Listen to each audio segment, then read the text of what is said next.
Vladimir Putin Zelensky ചർച്ച സംബന്ധിച്ച് അനിശ്ചിതത്വം തുടരുകയാണ്. സമാധാന ഉടമ്പടിയുമായി ബന്ധപ്പെട്ട് അടുത്ത ഘട്ട ചർച്ച മോസ്കോയിൽ വെച്ചാകുമെന്ന നിർദ്ദേശമാണ് റഷ്യൻ പ്രസിഡന്റ് മുന്നോട്ട് വെച്ചത്. എന്നാൽ എതിരാളിയുടെ തട്ടകത്തിൽ ചർച്ചയ്ക്ക് തയ്യാറാകില്ല എന്നുള്ളത് ഉറപ്പാണ്. പുടിനുമായി ഫോണിൽ ചർച്ചകൾ തുടരുകയാണ് ഡൊണാൾഡ് ട്രംപ്. അതിനിടെ നാറ്റോ രാജ്യങ്ങളിലെ സൈനിക നേതാക്കൾ ഇന്ന് ചർച്ച നടത്തും.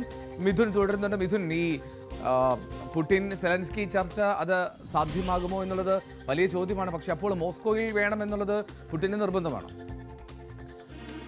എൽദോ അങ്ങനെ തന്നെയാണ്. കാരണം ട്രംപാണ് ഇതിനൊരു സമാധാന ചർച്ചയ്ക്കായി ഇടനില നിൽക്കുകയും ഒപ്പം തന്നെ ഇരു നേതാക്കളെയും ചർച്ച നടത്തുകയും ചെയ്ത് ആദ്യം ഈ ഒരു ചർച്ചയിൽ അലാസ്കയിൽ വെച്ച് വേണമെന്നുള്ള നിർദ്ദേശം പുടിൻ തന്നെയാണ് നൽകിയത്. അമേരിക്കയിലേക്ക് 10 വർഷത്തിന് ശേഷം അദ്ദേഹം എത്തുകയും ഈ ചർച്ച വിജയകരമായി പൂർത്തീകരിക്കുകയും ചെയ്ത് നമ്മൾ കാണുകയും ചെയ്തതാണ്. ഒരുപക്ഷെ ഒരു അന്തിമ കരാറിലേക്ക് എത്താൻ സാധിച്ചില്ല എങ്കിൽ പോലും തന്നെ ഒരു പ്രതീക്ഷ നൽകുന്ന ഒരു കൂടിക്കാഴ്ച തന്നെയായിരുന്നു, അത്തരത്തിലൊരു ഉച്ചകോടി തന്നെയായിരുന്നു ട്രംപ് പുടിൻ കൂടിക്കാഴ്ചയിലൂടെ ഉണ്ടാവുകയും ചെയ്തു. പിന്നാലെ സെലൻസ്കിയുമായി നടത്തിയ ഈ ചർച്ചയിലും സമാന സാഹചര്യം തന്നെയായിരുന്നു ഉരുത്തിരിഞ്ഞത്. വെടിനിർത്തലിലേക്ക് കാര്യങ്ങൾ പോയില്ല എങ്കിൽ പോലും തന്നെ സമാധാനം അകലെയല്ല എന്ന രീതിയിലായിരുന്നു നമ്മൾ പ്രതീക്ഷിക്കുന്നത്. പക്ഷേ അപ്പോൾ തന്നെ, അതായത് അലാസ്കയിൽ നടന്ന കൂടിക്കാഴ്ചയിൽ തന്നെ ട്രംപിനെ പുടിൻ ക്ഷണിച്ചിരുന്നു. അടുത്ത 2ാം ഘട്ട ചർച്ചകൾ അത് മോസ്കോയിൽ വെച്ച് നടക്കട്ടെ, അങ്ങോട്ടേക്ക് വരൂ എന്നുള്ളൊരു ക്ഷണം പുടിന്റെ ഭാഗത്തുനിന്നും ഉണ്ടായിരുന്നു. പക്ഷേ അപ്പോഴൊരു സമ്മതം മൂളിയില്ല എന്ന് മാത്രം ആയിരുന്നു ട്രംപ്, അല്ലെങ്കിൽ അത്തരത്തിലൊരു അനുഭവപൂർണ്ണമായിട്ടുള്ളൊരു നടപടി ട്രംപിന്റെ ഭാഗത്തുനിന്ന് ഉണ്ടായില്ല എങ്കിൽ പോലും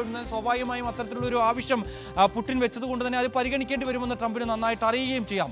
പക്ഷേ ഇത്രയും കാലങ്ങളായി, അതായത് 2.5 വർഷക്കാലമായി ഇങ്ങനെ അനന്തമായി നീണ്ടുപോവുകയാണ് യുക്രൈൻ റഷ്യ യുദ്ധം. അങ്ങനെ പല നാശനഷ്ടങ്ങളും തങ്ങളുടെ രാജ്യത്തിന് മേലുണ്ടാക്കിയ റഷ്യയുടെ മണ്ണിൽ പോയി എങ്ങനെ ഒരു ചർച്ച നടത്താനാകുമെന്നുള്ളൊരു ചോദ്യമാണ് സെലൻസ്കി മുന്നോട്ട് വെക്കുന്നത്. അതുകൊണ്ട് തന്നെ അവിടെ വെച്ച് ചർച്ചയ്ക്ക് തയ്യാറല്ല എന്നുള്ള നിലപാടിൽ സെലൻസ്കി ഉറച്ചു നിൽക്കുന്നു എന്നുള്ളത് തന്നെയാണ്. അത് ട്രംപിനെ സംബന്ധിച്ച് വലിയ വെല്ലുവിളിയാണ്. കാരണം നാറ്റോ രാജ്യങ്ങളെ ഇനി അനുനയിപ്പിക്കേണ്ടതായിട്ടുണ്ട്. ഒപ്പം തന്നെ ട്രംപ് പുടിൻ കൂടിക്കാഴ്ചയിൽ ഉണ്ടായിട്ടുള്ള ചില കാര്യങ്ങൾ അതെന്താണ് എന്ന് നേതാക്കൾ വ്യക്തമാക്കിയില്ല എങ്കിൽ പോലും തന്നെ ഇക്കാര്യങ്ങൾ നാറ്റോ രാജ്യങ്ങളെയും ഒപ്പം തന്നെ സെലൻസ്കിയും പറഞ്ഞു മനസ്സിലാക്കുമെന്ന് ട്രംപ് നേരത്തെ വാർത്താ സമ്മേളനത്തിന്റെ പറഞ്ഞു വെക്കുകയും ചെയ്തൊരു പശ്ചാത്തലമുണ്ട്. അതൊക്കെ ചേർത്ത് വായിക്കുമ്പോൾ എല്ലാ കാര്യത്തിലും ട്രംപിന് ഇത്തരത്തിൽ പുടിനോട് വഴങ്ങി മുന്നോട്ട് പോകേണ്ടതില്ല എന്നുള്ളത് തന്നെയാണ്. അതുകൊണ്ട് തന്നെ ഒരു സമവായ നീക്കം എന്ന രീതിയിൽ ഹംഗറിയുടെ തലസ്ഥാനത്ത് ഈ ഒരു അടുത്ത വേദി ഒരുക്കാം, അതായത് ഈ ഒരു ത്രികക്ഷി സമ്മേളനത്തിനായി ഒരു വേദി ഒരുക്കാമെന്നുള്ളൊരു നിലപാടിലാണ് ട്രംപ് ഉള്ളത്. ഇക്കാര്യം പുടിനെയും ഒപ്പം തന്നെ സെലൻസ്കിയും ഇത്